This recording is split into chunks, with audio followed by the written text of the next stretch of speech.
Coverage of President Obama's budget proposal unveiled this week, and to Judy Woodruff. One of the most prominent criticisms of the president's budget from friend and foe alike is that it does little to address the long-term structural fiscal problems contributing to the nation's deficits and $14 trillion debt. Even President Obama himself acknowledged at his news conference Tuesday that more has to be done. He also said it won't get done without both parties working together. Well, our guests are attempting to do precisely that. Republican Senator Saxby Chambliss of Georgia and Mark Warner, Democrat of Virginia, are heading up an effort to tackle the hardest fiscal challenges. Senators, thank you both for being with us. Senator Warner, to you first. I assume you agree these are the hardest challenges. If so, why are you taking this on? Well, Judy, I think the question is not if we're going to do deficit reduction and take on the national debt. It's only a question of when. Are we going to do it in a bipartisan, orderly way that will give us a few years to phase in these changes? Or are we going to wait until the markets say they are no longer have full faith and credit in the American debt and the dollar, and we are forced to do it the way we've seen certain European countries have to take on this challenge? So I think the time is now. There is a plan that's out there that both does deficit reduction and actually simplifies our tax code and deals with the revenue side of the ledger as well. It's not perfect. There's probably things in it that everybody would dislike, but it's a starting point. And Senator Chambliss and I, we've been great partners on this. We realize this is where the long-term interests of the country have to trump immediate politics. Senator Chambliss, you are meeting in private. Why are you doing this outside the normal budget channels?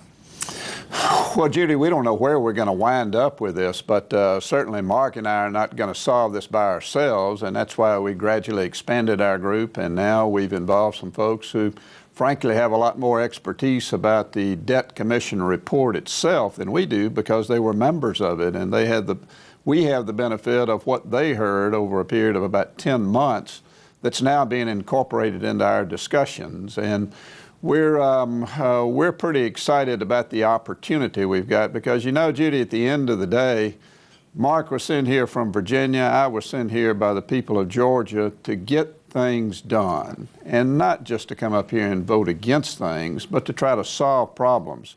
There is no greater problem than this debt and this deficit issue, and I don't care whether you listen to Admiral Mullen, Chairman of the Joint Chiefs, or anybody from an economist standpoint talk about this or talk about the issues that are facing us. The number one issue is debt and the deficit. So we're just trying to do the right thing, which is why people sent us here. Let's talk about some specifics. Senator Warner, is this mainly a matter of turning the recommendations of the Simpson-Bowles Deficit Reduction Commission, turning that into legislation? Well, it's turning that into legislation, or having that become the consequences if we don't act. Because in certain ways, if there is, as Saxby said, we're not going to do this alone. We're going to need the White House, the Senate, both parties. And if there's a better way to both get to these deficit reduction numbers, if there's a better way to actually make sure that our tax code keeps American business competitive in the 21st century and actually ends up lowering rates for individuals but takes on some of the tax expenditures, then we in Congress ought to find that. But if we don't act, then we ought to make sure that the recommendations of the Deficit Commission actually take effect. And, echoing what Saxby has said, every day that we fail to act, we add $4 billion to our national debt. So it's not like this problem is going to get any better if we put it off for a couple of years. Senator Chambliss, the Wall Street Journal reported today the plan you're working on would trigger new taxes and budget cuts if Congress fails to meet a set of timetables or mandatory spending targets and other fiscal goals. Is that accurate? Well, we haven't agreed on anything. We have a lot of issues on the table for discussion, but as Mark just said, if doing nothing is not an option, this issue's not going away. So our thought has been from day one that the least we ought to do is what the Debt Commission recommended. And we would like to put into legislation some specifics that hopefully we can agree to in a bipartisan way. But if we're unable to agree, then you have that fail-safe of falling back to what the Debt Commission recommended. that's kind of a way to keep everybody moving. We know there are great ideas coming from House members. We know the White House has got good ideas.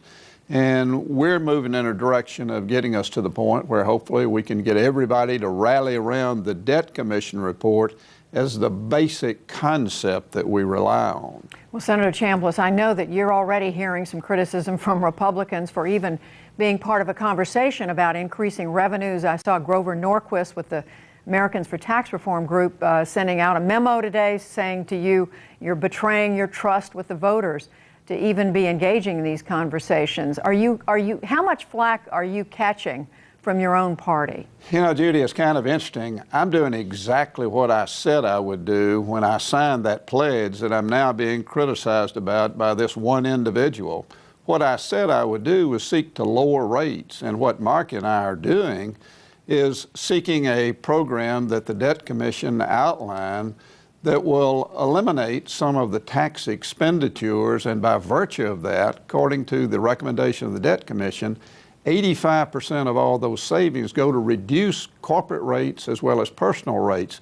We can reduce taxes that every individual has to pay simply by reforming the tax code. It's very, very complicated, it's outdated, it needs reforming, and this is a way to do it and actually lower tax rates instead of increasing. So it's you're going to have criticism. Gosh, if you make anything happen in Washington, you're going to be criticized, but we're prepared for that. By the same token, Senator Warner, I'm sure you're hearing from Democrats who don't like the idea that you're looking at cutting entitlements, at least considering it, including raising the retirement age for which people will be eligible to get Social Security. How much of that are you hearing? But I'm really interested to know about the president. Do you think President Obama is open? Are you getting signals? Are you in communication with the White House about any of this? Well, listen, Judy, I do think both Saxby and I will take some arrows. And, you know, one of the things I think the American public needs to know is most of our fights about spending cuts that the Congress focuses on is only on domestic discretionary spending, which is only about 12% of the budget. Unless we want to whack a lot of programs that are actually do some good, you've got to take on the entitlement issues as well. And I think there's a growing recognition of that in both parties. And I do think the president has continued to say he's open to this. I think you'll see some back and forth between the president's approach, which does actually freeze domestic spending, and has said he would look at entitlements as well. But you may need some of us in a bipartisan area to kind of go out in front and again, take some of these initial arrows. But at the end of the day, we won't get this done unless the administration is part of this long-term solution set, and I think he'll be there. And Senator Chambliss, are you getting positive signals from the Republican leadership in the Senate? And what's the timetable for this? How quickly can you get something done? Well, we want to do it sooner rather than later, but we didn't get into this thinking we would have a deadline of meeting the CR timetable, the debt ceiling vote. None of that was really our focus at the time we started these discussions and as we've gone through it. So we're going to make sure we get it right, Judy, and however long it takes us, Mark and I are committed to make sure that we do the right thing. My leadership has been apprised of these conversations from day one, as Mark has been in touch with his leadership. The discussions have been in private simply because we didn't want media exposure out there. We wanted to be able to get people to sit in a room around the table and discuss the most serious issue facing the United States of America, and do it in a very sober and in a way which didn't invite the media to look at it until we were really to the point to where we could start getting into the specifics of it. Well, Senators, when you are ready to say more, we would welcome you to come back on the program. Senators Chambliss, Senator Warner, thank you both. Thank you, Judy. Thank you very much, Judy.